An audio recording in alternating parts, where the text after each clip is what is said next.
It is the Blue Room. It is your weekly show, a little bit later than usual with that game on Thursday. And it's going to be another disappointing one. Joining me to go through it all are Alan Fahili. Alan, how are you, mate? Yeah, not too bad considering recent events. Obviously, I was at the Palace game last weekend, watched the game last night against Newcastle as well. Very, very difficult times. Just a lack of quality going forward, nothing about them really in the final third. So yeah, I think we're staring into the abyss now. I mean, there's obviously 5 games to go, but I would feel pretty pessimistic about the prospect of us picking up enough points. And like we were saying before we started recording, the only real hope is if, two of our rivals begin to kind of collapse and save us by virtue of that, basically. But yeah, to be honest with you, woke up this morning and began to acclimatize myself to the idea of life in the championship. Started Googling iFollow, trying to get the championship subscription up. Ten of the game. Started looking up which London clubs playing the championship, so I can schedule aways to their ground next season. So yeah, pretty grim altogether. But we'll move. Yeah. Also going to be joining us later is Warren Doyle as well, and you might have heard him there. Back on after a while. It's Mike Diasha. Very unhappy about having to pay a tenner a game to watch Everton in the second tier. But otherwise, mate, how are you doing? I'm all right.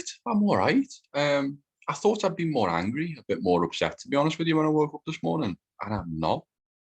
I think it's, 5, 6 years in the making of just really, really terrible decisions. And I think I reached like my peak rant probably about 3 or 4 years ago. And at that point, it's just coming down and down and down. At this point, I'm quite looking forward to the idea of not staying awake in cold sweats thinking about Leeds versus Leicester anymore. Like that's not going to be a thing anymore. Great. Like I'm just exhausted today. Yeah. Just like a lot of it is probably to do with the fact, I have got a new child and I'm quite sleep deprived anyway. But like that yesterday, just took so much out of me. And I didn't even go to the bus welcome or anything like that. So I don't know how the people who did all that and went to the game are feeling, but I mean, just the emotional investments before the game and I think it took a lot out of everyone. Like, do you know that obviously there's loads of chatter about how many people got off, and yeah, fair play for getting off because no way I'm staying there. Not happening. But I think the bus welcome, the banners, the noise, I think the end of that really signified most of the fans going, I'm tired. I'm really, really tired because last year was draining. I think when we all did it, it was really, really draining. And we all said never again. Here we are. And I think a lot of those fans have just gone, I'm tired now. And I don't know if I've got it in me to do it again. But that was my worry at the end of the beginning of this year, really, when things began to become apparent that we were in another relegation battle. I was kind of thinking to myself, I don't know if the supporters are going to be able to rally emotionally like they did last season, given the way things have panned out. But it turns out they did. I mean, I was at the Palace game. The atmosphere was actually like feral, the most aggressive atmosphere I've ever experienced in a away end before, even though the view was fucking shocking. You literally I'll do a lot more of that next year, mate, with the championship. Yeah. And then just for twice the price. And then I was watching, the game on TV last night, and you can genuinely feel the atmosphere coming through the television. You could see how loud it was, how aggressive it was. It was genuinely something spectacular that you wouldn't see in, top European games at so-called intense atmospheres in Turkey or in Italy or whatever. It was top notch, like genuinely. So the fans completely have done their parts. But I think that, like Mike said, like the way they left the stadium was not a fault of their own. It was because the players just collapsed completely. Like you probably didn't see it on TV in the stadium, but there's one moment towards the end where Michael Keane and Idris Gueye had arguments, and Michael Keane was clearly seen shouting to Gueye, saying, "Just do your job," basically, because Gueye was shouting to him. And it was just a really ugly image of infighting within the defense and midfield at a crucial point of the game. It was just so distasteful. Do you know what I mean? Like, and it really pissed me off, to be honest with you.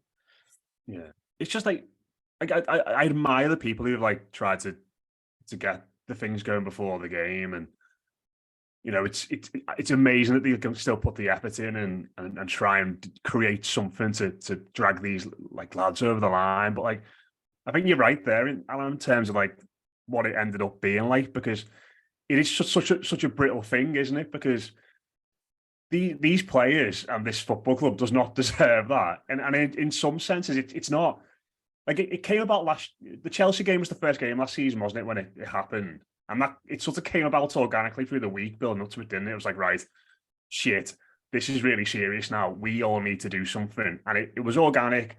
And it was, in the end, it worked amazingly that day.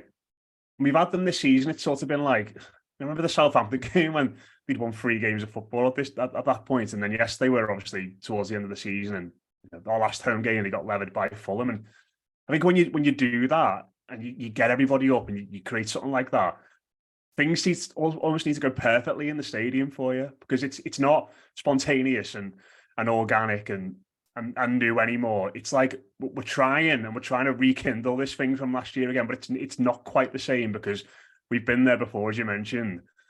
The people at the top of the club have made the same mistakes that should have never happened again, and loads of those lads who are still the football club on the pitch are making the same mistakes again. It just felt like, Mike, like everything was there. Like the ground there last night was fertile for what should have been a good Goodison night and an Everton win. We had all that stuff before the game, under the lights, big game. We've had some down the years being at the top of the league, some at the bottom, but stakes high. We had a returning villain, in inverted commas, to rile things up even more. Like everything you'd associate with all like really good Goodison nights down the years.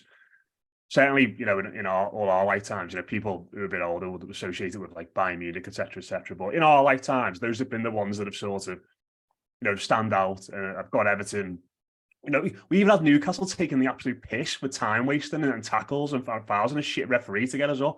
And it was like everything's there for us here.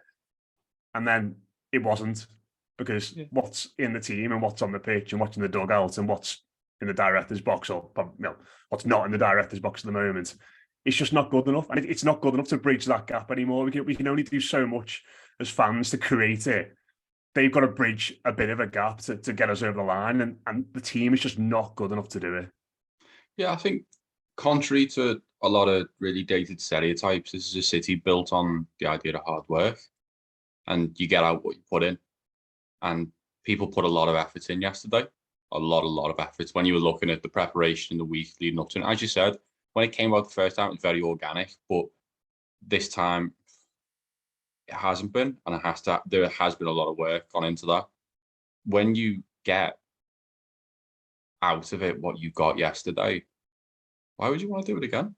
Like, under what circumstances would you look at the way Alexander Isaac does what he does, and Ben Godfrey and Michael Keane stand there and don't do anything? If you spent all week working hard, making banners, trying to sort out the arrangements for coaches and stuff like that, trying to get people to go and do it, why are you going to do that next week? What for? Like, as you say, everything was perfect. You couldn't have asked for any more. I was pleading for just an awful referee, because the one thing that is perfect for those games is a terrible referee, because it gets nasty and it gets snarly, and then the referee inevitably buckles and becomes a homer, and it's brilliant. Even that doesn't do it. Like, there was no more that the fans can do or could do, and through no fault of their own, I think that's what you've got to keep saying is, I think we are completely justified in giving up a little bit, because what is there? And I know we won't, and we'll carry on and we will try, but what else can we do? Like, the banner will fight for us. It's just so utterly insipidly desperate that it's got to that. Like, if you've got to put those words on a piece of blanket and lash them up, then something's gone badly wrong somewhere. I don't understand it's like having a banner saying "try and score a goal," isn't it? Like, it should be taken as a given that. Like, it's like you may as well get Mark Corrigan going, try and kick it in the goal hole, lads. There is no next stage from that. That's probably, as you say, that's probably the next stage is do a goal, try. Like, where do you go from there? There is nowhere. So we sort of have ended up in this situation where we go, okay, what's next? Well, I've got nothing else I can do. It's about them, and they're really fucking crap. Right, okay, 5 games left. Let's see what happens. But I think it's fair to say that pretty much, I would say about 60% of people have probably given up now. I think 60 is probably a fair figure. I've seen some people say, oh, well, Leicester, big game, as the way the last one was a big game, and the one before that was a big game, and the one before that, and you could go on and on and on. But about 60 now, which is terrifying. It's sad that it's got here, but it's just also predictable, isn't it? And the good thing, to be fair, though, is that the Leicester game is away, because like we know how the away fans are. They're hardcore. Like I've been to all the London aways this season, and every time the Evertonians come into town, it's always mad. Like no matter how shit the team are, to be honest with you. And I think that going to Leicester, in the buses and the trains, whatever, get boozed up a bit going into the game. Like there will be a good atmosphere there, and there will be the memory too of last season at Leicester, the way that kind of turned things around completely. So while I think that 60% of the fans have given up for sure, I think that the ritual of going to an away game could work in our favor. And if we were to beat Leicester, it would change the picture completely. Do you know what I mean? That's the thing, you see. Now, I don't think we will, but I think that if we could, and it was a great day like last year, it would change the picture completely. And then by the time you get back to Goodison, the whole atmosphere will be different. Do you know what I'm saying? So there is hope there. And I think it lies in the away support, because it's one of the best in the division. Do you know what though? Like I listened to it, and in my head I'm like, bloody hell, yeah, we could win that. For what? For what? We do another season of this.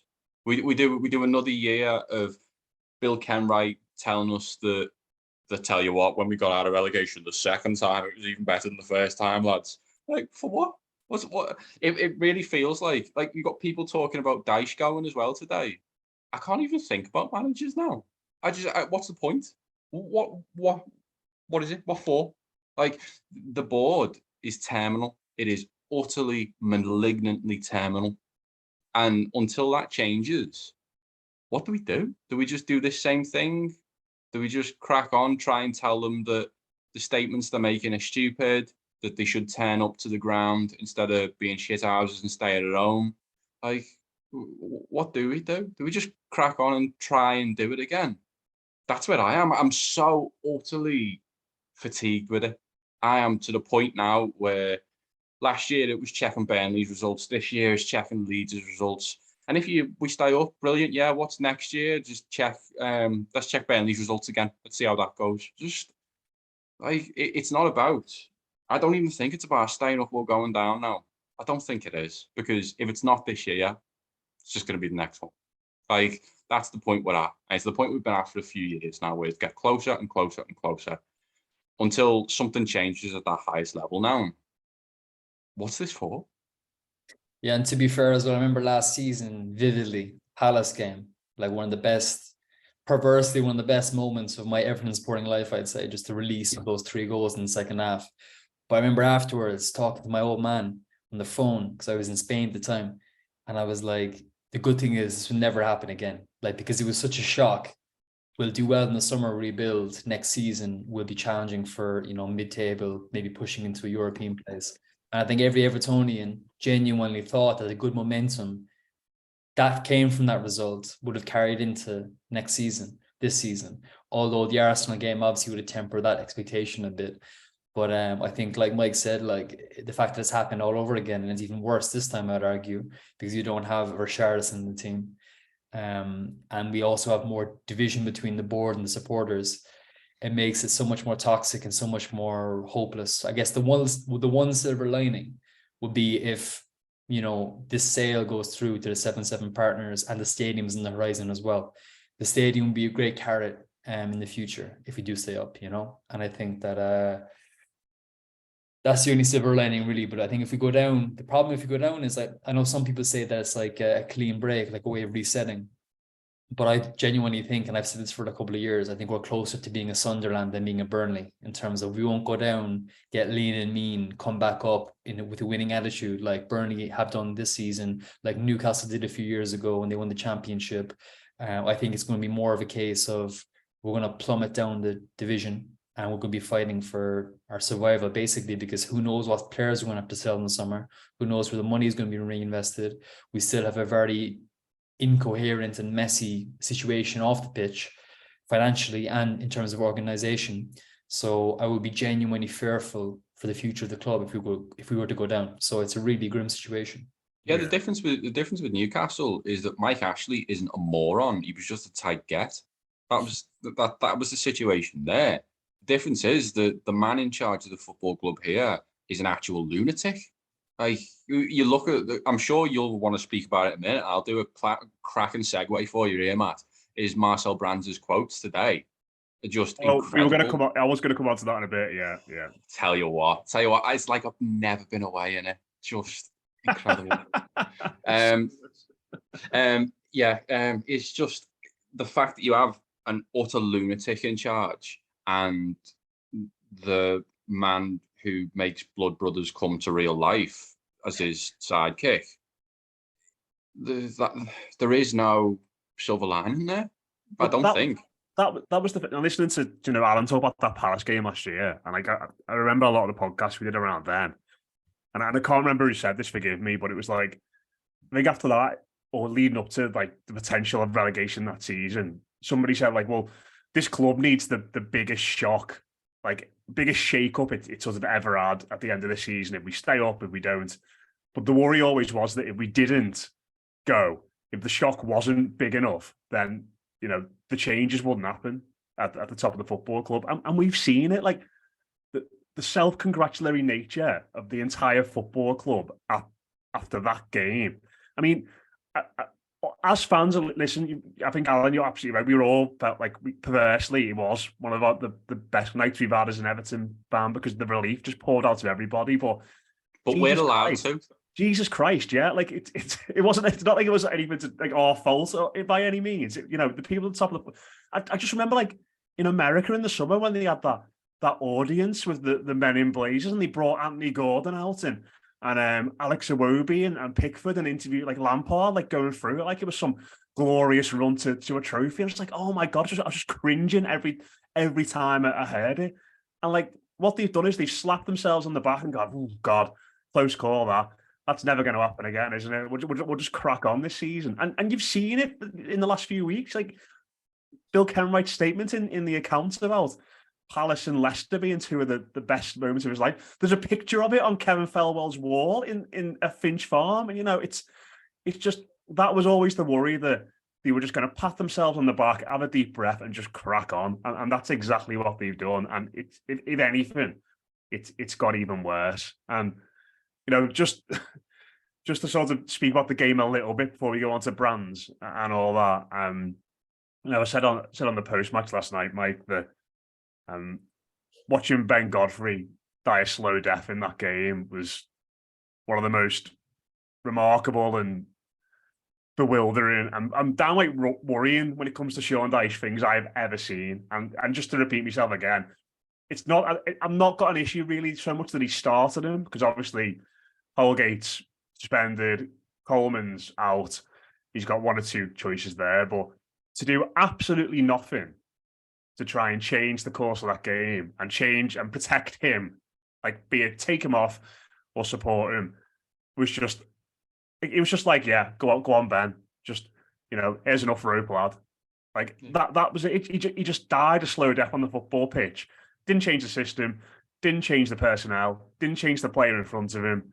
It was just unbelievable watching that unfold in the way it did. Yeah, I'm not sure Ben Godfrey really recovers from that. That's one of them games that like just happens and that's it. Then it just sort of changes the trajectory. Tony Hibbert at Wembley in 2009, wasn't it? Yeah.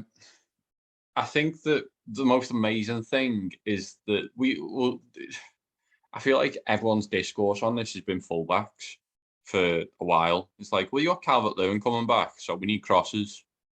Ben Godfrey.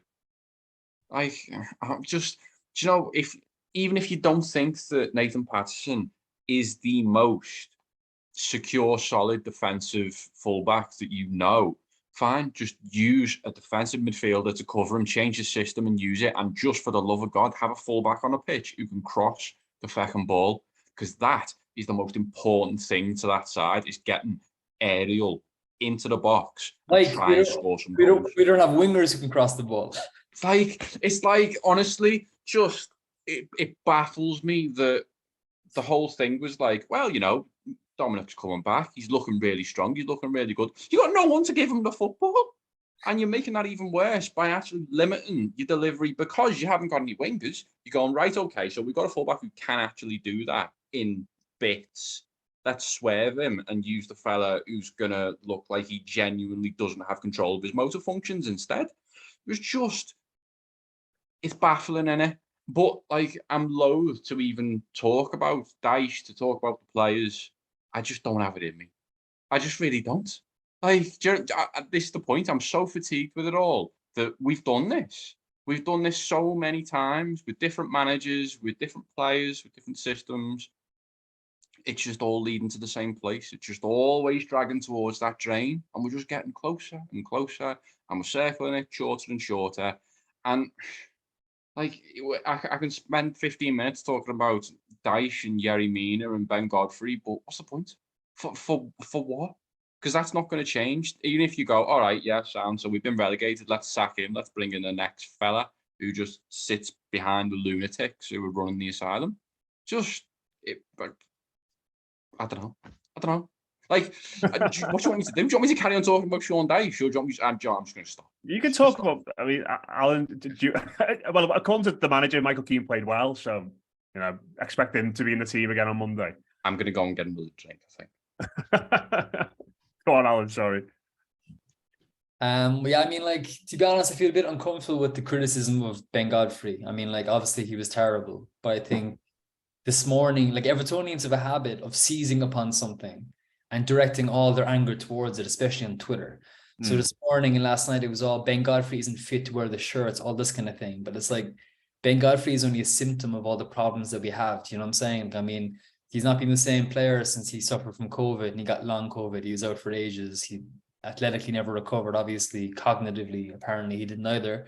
And he's playing out of position, playing right back. Do you know what I mean? Or left back. He's not playing center back. Do you know what I mean? Like, obviously he was terrible and the coach should have put in Patterson in the absence of Seamus Coleman. But I think people are directing all their ire towards him in a kind of a weird way. Do you know what I'm saying? Like, but yeah, it was mind numbing. I mean, I think that I said after the Palace game that without Onana and Coleman in the team, there's no personality and no leadership, because I think when a game is neutral, Onana is brilliant for having on the pitch because his enthusiasm, his kind of confidence in the ball, the way he works with the crowd, it can annoy some people sometimes. I think it's something that we need, and he does bring personality to the team. But in the absence of that, there's nothing in midfield really, I don't think. Now, when we're losing, I think it's different because I don't think he responds to games that we're losing very well. I think he's better in games that we're either drawing or winning, because he's still quite young, obviously. I think when we're losing, it's different. But I think Coleman is a huge loss too, from a leadership point of view. I know it's a cliche, but like without him in the team, there really is nobody taking control. Like that instance I mentioned earlier when Michael Keane and Yerry Mina and Idris Gay were arguing in the final throws, like Coleman would not allow that to happen. Do you know what I mean? He would have stepped in and bollocking. Like that's what he would have done. I think in the absence of him, there was just no leadership. Like Tarkowski obviously is a experienced player, but I don't think he's as vocal or as commanding as a leader should be. And in the absence of that, I think the most vocal player from what I've seen, for instance, at Palace, was Jordan Pickford. But we know he's a goalkeeper, and goalkeepers can't command defenses like centre backs or right backs can. So yeah, it's a very difficult situation. I think Coleman coming back will be a boost. I know a lot of Evertonians have had long running issues with Coleman, and I understand. I think there's one on this call. I don't know what you're talking about. But yeah, I get like he should have been replaced years ago. But the fact of the matter is, like, Vitaly Mikalenko is a championship footballer. Like he's one of the most genuinely, he's useless. Like I like him as a person. He seems to be a nice guy. He goes in hard in the challenge. Obviously, his country's at war, and we're sorry about that. But as a footballer, technically, he is below average. I'm quite nice, but I am also crap at football. Like that's the measure in it. Like that's the reason I'm not playing for Everton Football Club. Doesn't matter how nice you are. Like it's just it's.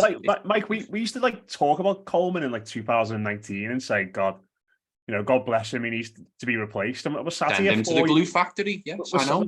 We're sat here 4 years on, and he's not just like playing. He's important. But he's the best fullback of the club by a mile, By a like mile, by yeah. a country mile. He's still the best fullback of the football club. Remember Benitez? He was going on about how smart business it was to sell Luka Dean and replace him with Patterson, who's played about 5 games for Rangers, and Mikalenko. Like, it's just, and I remember there was the Benitez supporters on Twitter defending that as well. They were saying, "Look, it's good business." Like, it's not good business at all. Like, it looks very bad now. Terrible. Just before we go on to talk about the Brands stuff and the fab no confidence vote in Bill Kenwright, does anyone want to talk about that 4th goal? I just feel like I need to just. Paddy described it as the worst goal he's ever seen Everton concede on the on the podcast last night. I mean, it's quite staggering. Like, I think he's like, the run is in 2 parts. I think the first bit is genuinely really good. Like, there's a good bit of footwork in there and a good turn. It's that last bit. And he just runs. He just runs towards I think Michael Keane genuinely ushers him through like a matador with a rag. Yeah, it's just there's the goal, lad. Off you go. It's that way. Literally pointing him towards it. It was like watching somebody play FIFA in amateur mode. Literally, like, that's what it was. I was gonna say it's like that bit when you play like 7-a-side on one of the pitches and no one's booked after you, so you get the extra hour. But you get about half an hour into that extra hour and you get knackered. And then you get one person whose fitness is so much better, and that person just takes the absolute piss. That was what it was like. It was like they played the extra half hour on goals. It was just awful. Just terrible. Mark Mosey texted me, he's away at the moment. He was watching it on mute on his iPad, and assumed he said he just assumed that the referee had blown the whistle based on the way everybody stopped. And I was like, oh wait, we're all still playing, are we? Ridiculous. I still think Brighton's 4 from this season tops it for ridiculousness. But, yeah, probably. But that was not far off. Just to sort of bring this to an end, then, Mike, you did mention about Marcel Brands. He's done an interview. It's only come out in the last couple of hours or so. And I'm sure we'll get into it in a bit more detail and have a podcast later in the week, because there is absolutely loads in there. And a lot of it is very, very scary. It ranges from saying effectively he didn't want Salomon Rondon. And to quote Marcel Brands, he said he thought his salary was too high. He was in his 30s. It was a bad idea. And to quote Brands, Farhad Mashoud said to him, think of it as a present for the trainer. Which is mad. We talked about Marco Silva and not necessarily wanting him to go. We talked about potentially the owner being involved in picking teams as well. It just kind of confirms all the stuff that we suspected, but never really completely fully knew. And this is obviously we're not surprised, are we? And this is Brand saying this, and Everton haven't responded yet, which I think we are obliged. I am shocked. We are obliged to say. Everton haven't responded to something someone said. Well, like this is like like Palermo used to like sack 3 managers a year, and the owner would take charge and like pick the team, and you go, my God, what a circus that is. What's going on there? Like this is approaching that, isn't it? You missed the best bit though. Go on, what's the best bit? Bill Kenwright referring to Marcel Brands as indie because of his passing resemblance to Harrison Ford. That's the best bit, isn't it? It's just. Does he even look like Harrison Ford? I don't think so. Maybe if Harrison Ford ate about 500 pies, so his face went a bit rounder. But like, I don't know. It's what we knew, innit? Like, it's everything that we assumed and had just never heard. Everything that was spoken about when it was not spoken about. All those absolutely crazy, ridiculous things that people haven't quite said, that have just been assumed and sort of intimated that finally he's just come out and said it. But you know what? There's 2 sides to every story. Let's be honest. He was not good at his job. Like the players he recruited, a lot of them were bad footballers. Some of them he was unlucky with, but his strike rate of players wasn't great. So you've got to add that into account. But yeah, it just confirms a lot more about Mashiri being absolutely bonkers, which imagine my shock. Fancy that. Marco Silva not getting sacked. I think that's the most pertinent one for me. And I think it goes back to something we were talking about before, is that it doesn't really matter who the manager is. Doesn't really, like Carlo Ancelotti was the exception to the rule. Just was, because he's very good at the football thing.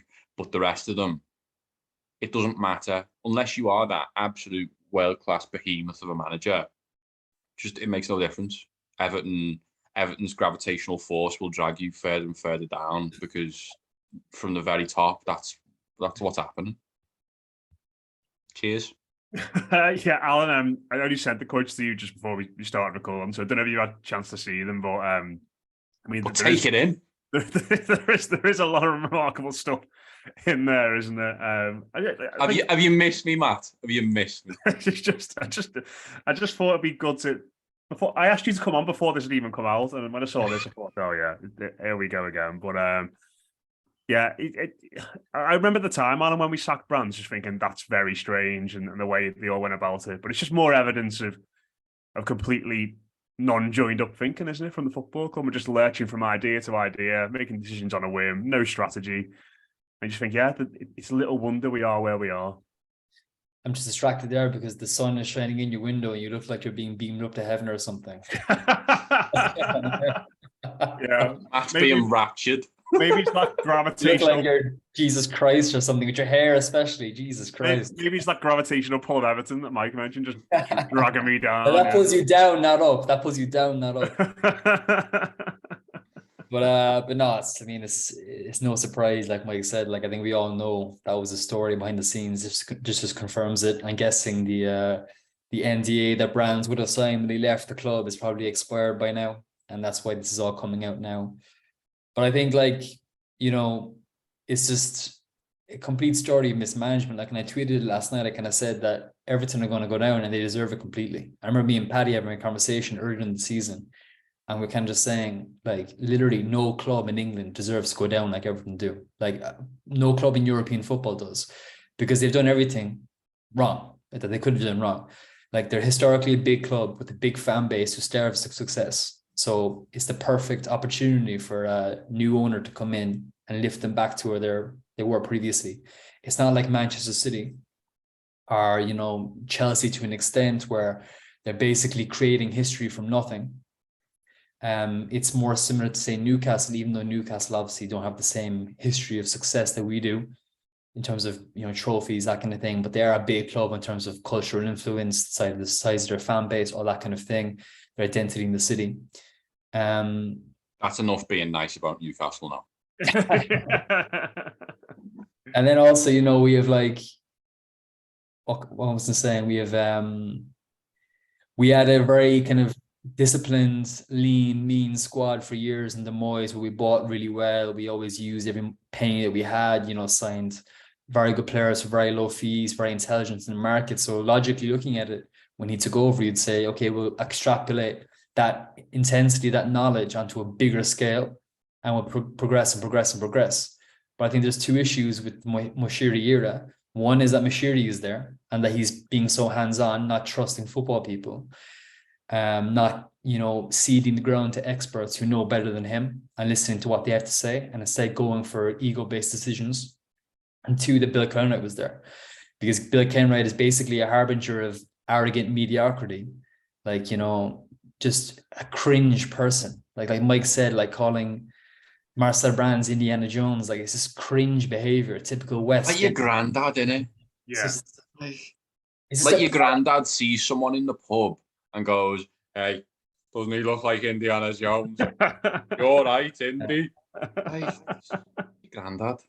But I don't know. I think, like, I don't know. It's just, but he's not even like I remember at the Palace, there was so many, like, I was sitting next to this old fella, and he was actually so funny. Like, he was a proper scouser, and he was ancient, like, but he was just like effing and blinding. He was just hilarious. You know, I feel like Kenwright, and maybe you can correct me here because I'm obviously not a scouser, but it feels to me like Kenwright is somebody who went down to London, like, took on those London attributes, and then came back up. I didn't even come back up. Am I right in saying that? It's just, he's a bit like that. This is cringe. Like, anyway, he talks. He's just such a I think he's part deluded, part narcissistic. He definitely, but that statement you released before the Palace game was pure narcissism, because, like I tweeted at the time, he clearly didn't even have anyone edit that. Nobody looked over it because it was literally grammatically incorrect. Yeah. It was written, like, as a writer's perspective, it was poorly written. It was just embarrassing, complete embarrassment. You know, that was his equivalent of Mashiri going on TalkSport, but instead of using notes on his iPhone, he just used the Everton website. Yeah. Like that's like what it was. And like, I mean, going on to that, Mike, now, you know, sort of on the back of that, obviously there's a lot of fallout today. I mean, God, even today, so much has happened. Like, it's so exhausting being a circus of a club, isn't it? Like, not one day without something mad happening. But will never anyway, happen. yeah, will never happen. One regular day of Everton. One day of Everton, never happened. Yeah. The fan advisory board have, and actually, it's a really good statement. To be fair, you know, it's to the point. It's well written. It brings Been proofread. It's been proofread. Yeah, maybe once or twice at least. But like this does feel. I don't know. Maybe I don't know. Maybe it doesn't. But to me, it feels relatively significant. At least I'd say. You know, because the fan advisory board is associated with the club and affiliated with the club a bit, isn't it? And you know, as much as Bill in his statements sort of implicated that there's just, you know, this is just a few, you know, troublemakers, you know, everything's going all right. For the fan advisory board to do that, I think is maybe a relatively big step, but I feel like you're going to disagree with me. Yeah, I mean, the fellas just stopped turning up to games. Like, do you know the key bit of owning a football team? Like the matches, because it was going really badly, you just stopped turning up. What makes you think the FAB would make any difference? I also love, before, I've got to come back to this. You said before, I think, what was it? The FAB vote of no confidence in Bill Kenwright, which makes it sound like you were saying it was fabulous. It was brilliant. But yeah, I just don't think stuff like that. It's just not going to matter. This has got into like Ellis Short, Randy Lerner territory for me. Like, where it's got to that point where even if you get media on side, even if you get local media on side, then what does it change? Nothing until the sale goes through. There is no real serious pressure, because they can just stick the heads in the sand while they're up in that ivory tower that they live in London. Like, what will it change? Like, none of the other things that have happened seem to have galvanized any effort to actually get them to shut up shop and leave, as far as we know, as far as we can see. So I just don't see what does change, to be honest, which is really sad to say, because I think that, as Alan said before, it's like they are so, Mashiri himself is so utterly deluded, and Ken Wright's the same, that they will genuinely think that they can do this. They can do this. Do you know, we did it last season. We can do it again. Not realizing that's part of the fucking problem, lads. And even if you go down, we can do this. Our legacy won't be leaving Everton in the Championship. Like, that's all it's going to be. And we know that straight away. Like, Mashiri will do that thing where he goes out, he hires a manager who's got championship experience, someone properly awful, like Mark Warburton or someone like that, who just incredibly bald, incredibly championship, not very good. And he'll hire someone. Chris Wilder. Yeah, yes. Alex Neil. Oh, yes, excellent shout. It'll be like that ballpark, very white, very bald, or going bald, and just bad at doing football management. That'll be his MO for it. And he'll go and he'll decide who it'll be, because he's not leaving Everton in the Championship. And it'll just make things worse. It's like he's stuck in one of them Chinese finger puzzles, and he's got no clue how to get out of it. And he thinks that if he just forces and just keeps pulling his fingers apart, it'll be grand. And it's not been grand so far. So what are we going to do? To keep doing it. Just going to keep doing it until they come out. And it's very much like that. Like, I don't know what else I can say about it. Chinese finger puzzle, man. Like, that's where we are.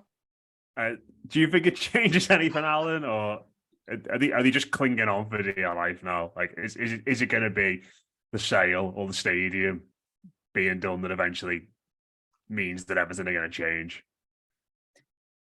Yeah, well, I guess the worry is that they're going to say, as Mike said there, that they want their legacy to be positive, even though it's never going to be positive. But they want to, in their heads, to say that it's positive. Because a lot of people in all walks of life like to kind of do things in a way where they can tell a positive story about it. So if you break up with your girlfriend, you want to phrase it in a certain way where it sounds like you were the one who made it happen, that kind of thing. Do you know what I'm saying?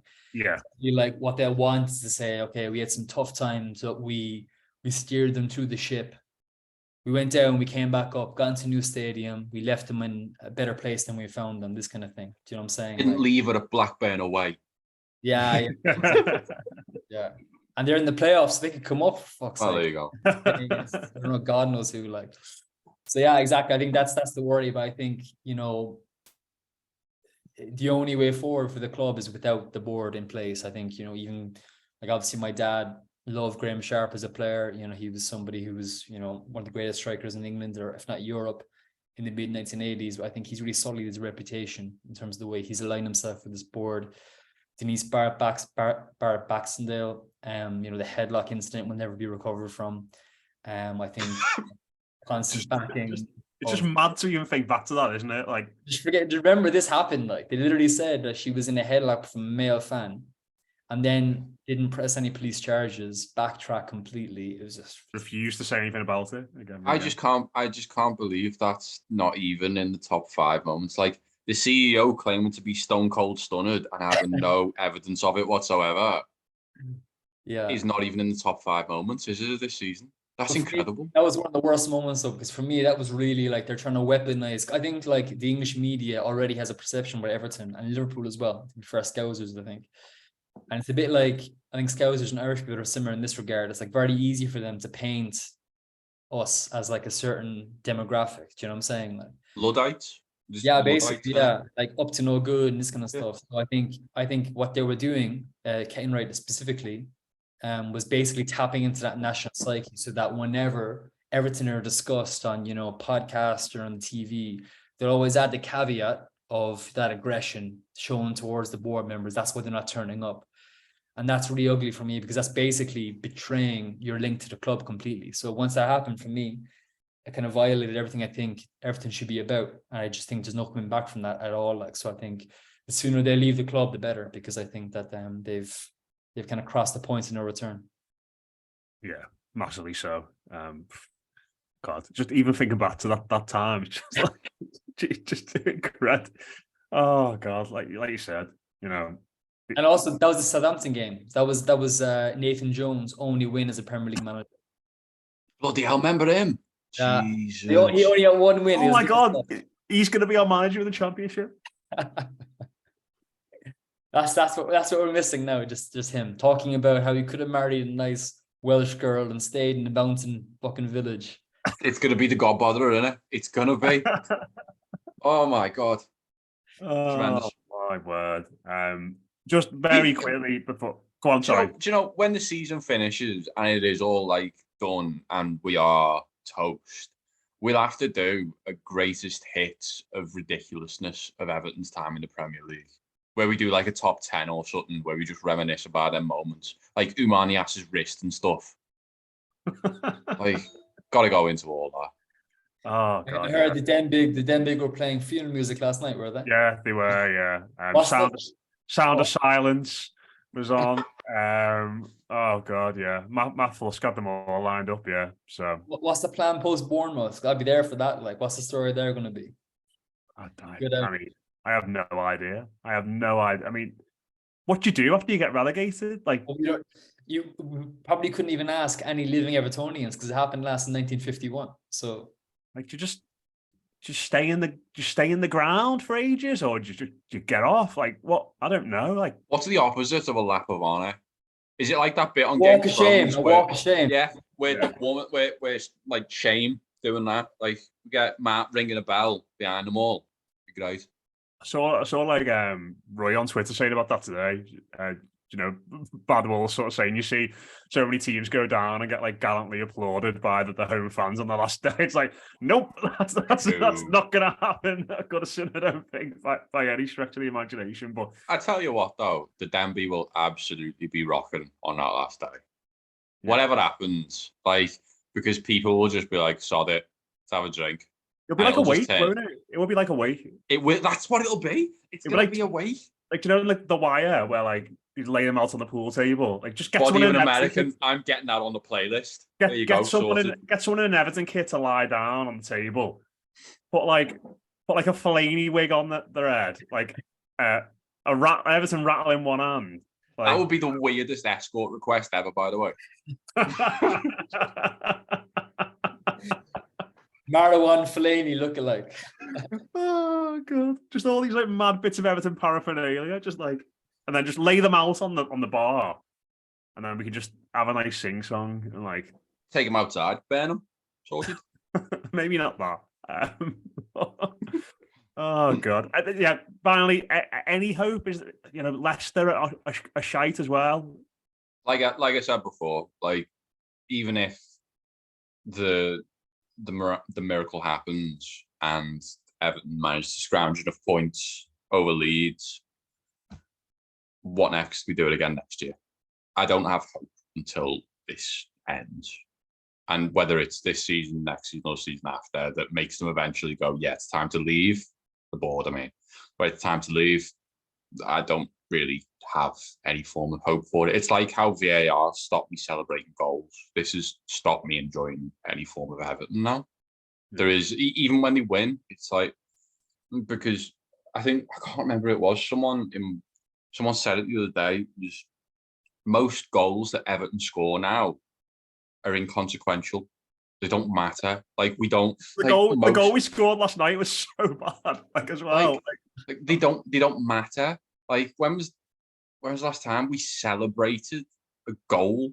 Like, and just this matters. Probably Michael Keane's one against Spurs. It's like it just doesn't matter very often for us, and I think that's how I feel about Everton in general at the minute. It just doesn't really matter until something changes, because if you live in this world 100% of the time and you're aggressively taking your brain over with Everton at the moment, you're on a fucking hiding to nothing. Get out of it. It's terrifying, because there is no joy to be had there until that does change, I don't think. So you talk about hope. I don't see any. Even if they do the miracle situation, what next? The same, maybe worse. Alan, you got any hope? Well, I mean, looking at it, like the fixtures here in front of me, I think we can beat Leicester, genuinely. I think we could beat Leicester. Night game as well. Brighton, we get a point. City will lose that game. And then you've Wolves and Bournemouth. Like, I mean, I genuinely, 4 of those 5 games, we could do something in. Like, I think it's unlikely. But the one saving grace for me is Dominic. I think he looks sharp. I think he looked sharp last night. He one turn that was brilliant, where he really turned, I think it was Botman, and kind of just couldn't get a shot away, but he was sharp. He looked very sharp. So that's all he needed was 3 more turns, and we might have got a point. Yeah, exactly. Yeah, but like, no, I mean, we'll see what happens. Like, I mean, it's highly unlikely at this point, but I do think that, if you look around us, Forest are a poor side, Leeds are a poor side, Leicester are a poor side. So I think, like we said at the beginning of the show, Matt, what we need basically is for them to collapse in the run-in and for us to pull something out of the bag. So it's unlikely. I think that the likelihood is that we're going down, but I think that it's not over yet. And for me, the big hope is that, we get to Bournemouth and we're alive, basically. Like, so that's the big hope for me, that we have a chance of staying up on the last day of the season.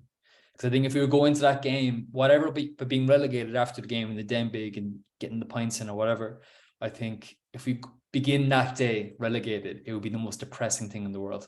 Do you know what I mean? Like, can you imagine that? Yeah, I can't imagine the opposite. The opposite, I think, would make me spontaneously combust, of like a last day scenario. Wimbledon all over again, isn't it? Like, yeah, nah.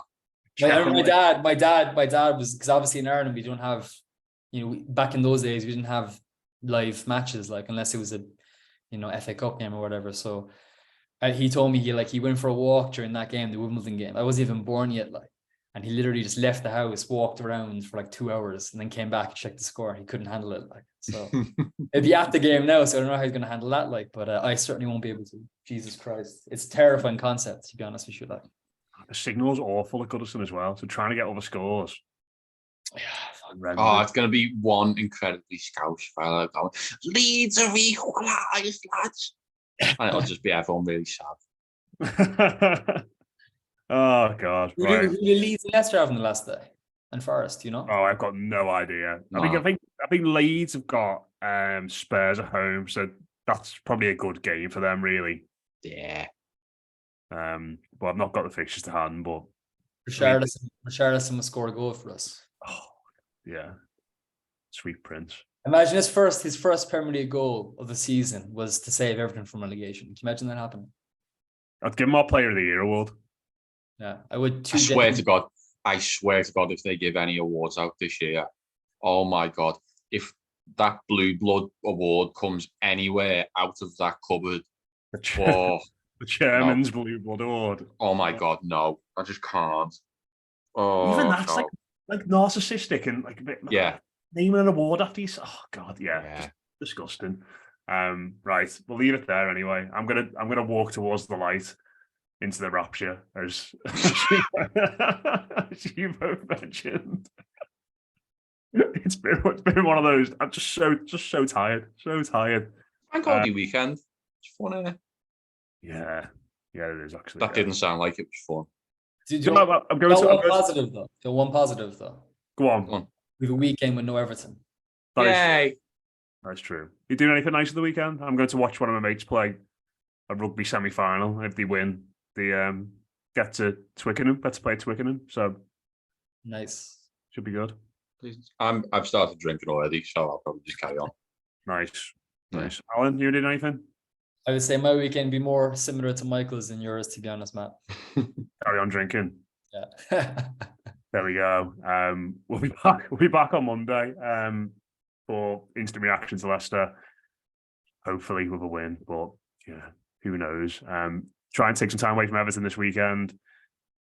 Enjoy yourself, and we'll be back at it again next week. Cheers to Mike. Cheers to Alan. Up the toppies. We'll speak to you soon.